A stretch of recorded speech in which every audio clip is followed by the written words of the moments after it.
Right, okay, just another update on the Abbott project. From the last video, there's been quite a bit of progress, and as you can see, things are already starting to come together. I've basically finished the neck is almost done. It's not it's not a perfect match, but I quite like the fact that you can see it's, the repair, and it's not trying to hide anything, and it looks so much better than what it was originally. I've got a couple of stamps coming tomorrow, letter punches, and I'll just get the rest of that Abbott name punched in.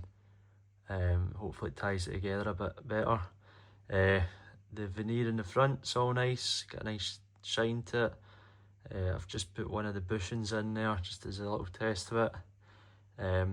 Nut still needs to be made, as does the frets. I'm going to need to see the first kind of 4 frets. I've got a couple of some dents in them.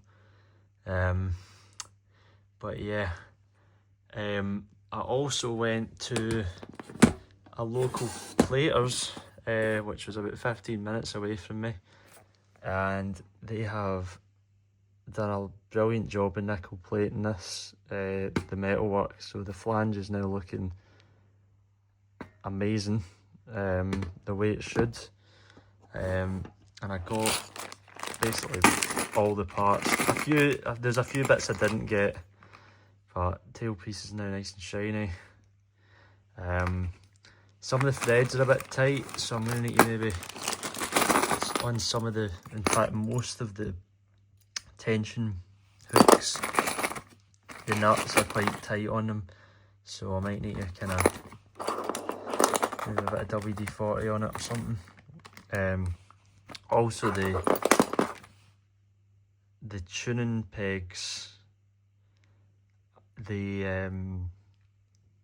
some of the bushings as well are quite tight, so I need to look into that. All of these, my dad very kindly cleaned all the buttons, so they're nice and back to their kind of beigey white look. So all the parts were replated, thanks to Glasgow Chromers for doing that. Done a great job. There's done the tension hoop as well.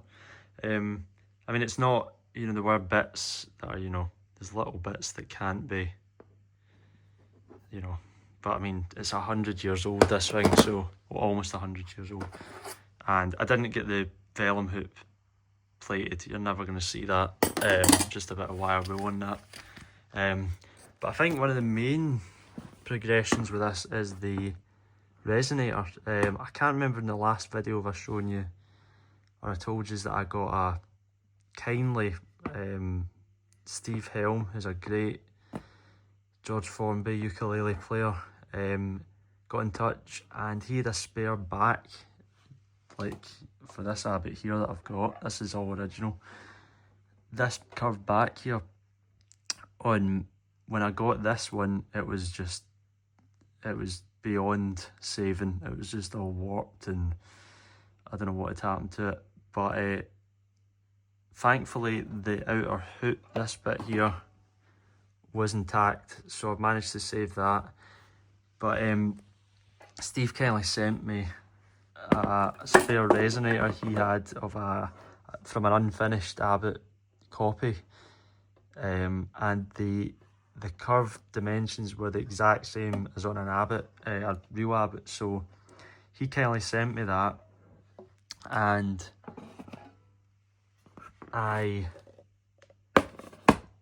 got it. And if I have shown it in the previous video, though, it had like some, I think it was like some nice kind of sycamore inlay, not sycamore, yeah, maybe it was sycamore, really nice ornate kind of pattern.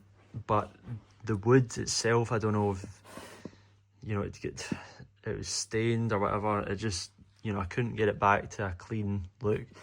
So I've sprayed it black, which is a bit more in keeping with you know, the originals did have a stain applied, but black was the next closest I could get, and some lacquer as well, and it's looking quite nice. It's quite a nice look. I made a button with, I bought these kind of wooden end plug things. It was made from oak, this one, and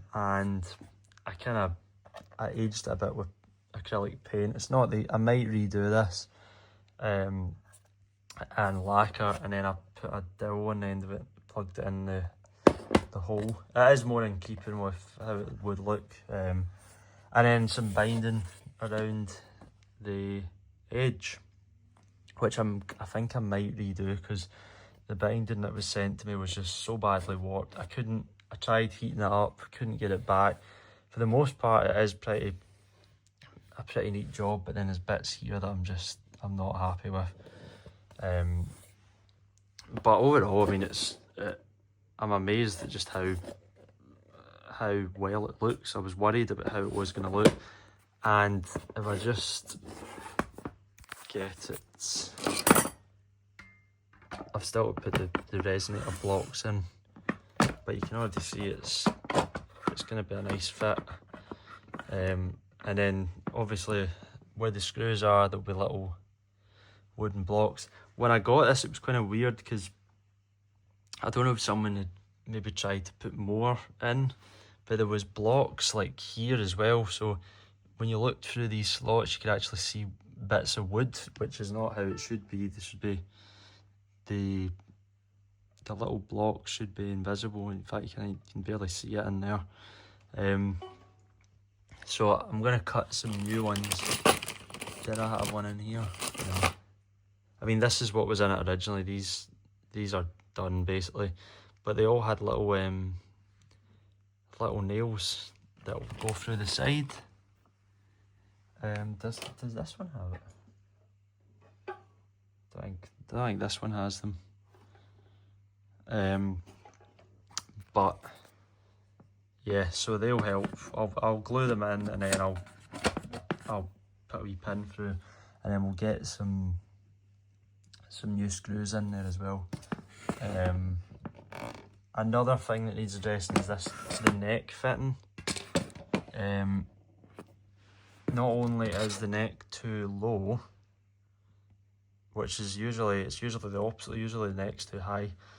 I think this neck's been adjusted at some point. But what I'm going to do is I'm just going to make a new end cap onto the bottom of this, and then just raise this up. You know, that's about what, 3mm, and then bring it up level with the top of this hoop, or sorry, the flange, what do you call it? But yeah, I mean, I think there's no end cap on this, so I think this might have actually been missing the end cap.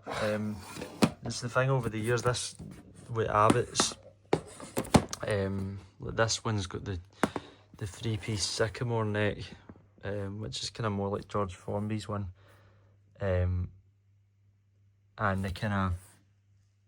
the layered wood effect here, I think that might be mahogany or rosewood or something, whereas this one I've got was much earlier. I think this was 1926, and it's just that all mahogany neck. I had to lower the neck in this one, so it's just got the one. Oh no, sorry, it's got two. Similar, but again, also you can also see that there's more of the heel showing than on this one. You know, when you put the back on this, you see the back pocket here is a lot wider, whereas in this one it's, you know, it's almost hidden. So it just goes to show how these evolved over the years. And I mean, these were literally thrown together in factories. The George Formby connections made them collector's items, but yeah, compared to like a Ludwig or a Gibson, these are pretty primitive in comparison. But great sounding ukuleles, really light to play. I love the look of them. They're my favourite. I would take one of these over a Ludwig any day. But yeah, very classy looking. But yeah, that's just a wee update of where I am at the moment, and hopefully by the next update it'll be near ready for playing. So there we go.